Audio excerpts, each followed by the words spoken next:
Today in our embroidery unit, we're going to do the back and chain stitch. Let's start with the back stitch. Get an arm's length of yarn, thread your needle, tie your knot, and let's get started. Our knot always goes on the back, but instead of starting like we did with the running stitch, we're going to go up forward a little bit because we are going to be bringing our yarn and our needle backwards. So after we come up, we are going to go one step back. Have your needle dive back down. And just like when we did our running stitch, we're going to have our needle poke up ahead of where we just were. I like to use the lines in the burlap to help keep my line straight. Now I'm going to have my needle go back down where I originally started.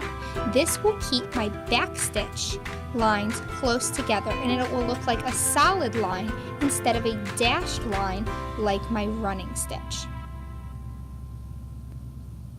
I can continue to go forward and backward. Backwards first, pop up in front about a finger length from each other or a staple. Keep them all about the same length. Keep it unified. Once you start to run out, that's okay. I'm going to dive back down. Always finish on the back. I'm going to remove my needle. I'm going to tie my knot, and then I'm going to get some more of that same color yarn because I did not finish. So get my yarn, knot, thread my needle, squish it like a bug, saw, saw, saw, and then I'm going to restart ahead again. Backwards, then forwards, then dive back down to finish. Tie my knot. Whoop, forgot to take my needle off, that's okay. Snip. Now for our chain stitch. You're going to want your needle threaded and a knot again. You always start on the back. This time you start where you normally would want to. Pull it all the way through. This one is a little trickier, so I'm going to zoom in so that you can see a little bit better.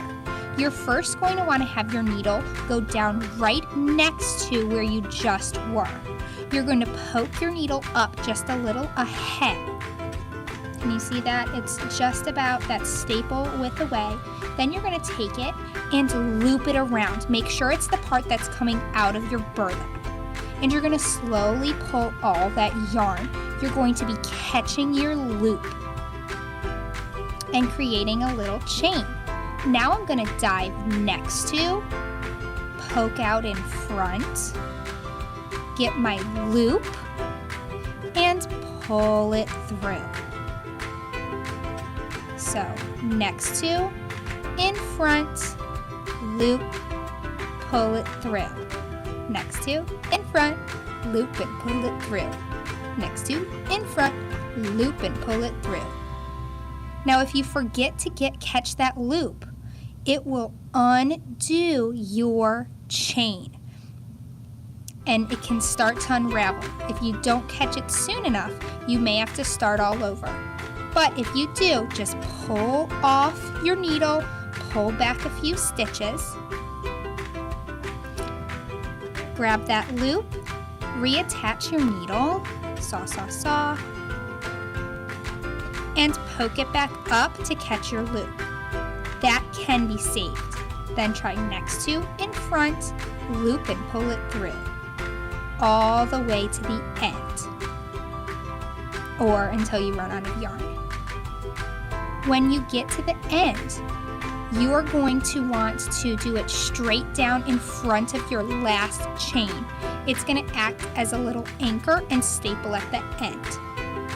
Then you can flip it over, take off your needle, and tie your knot to the back. Knots always go on the back.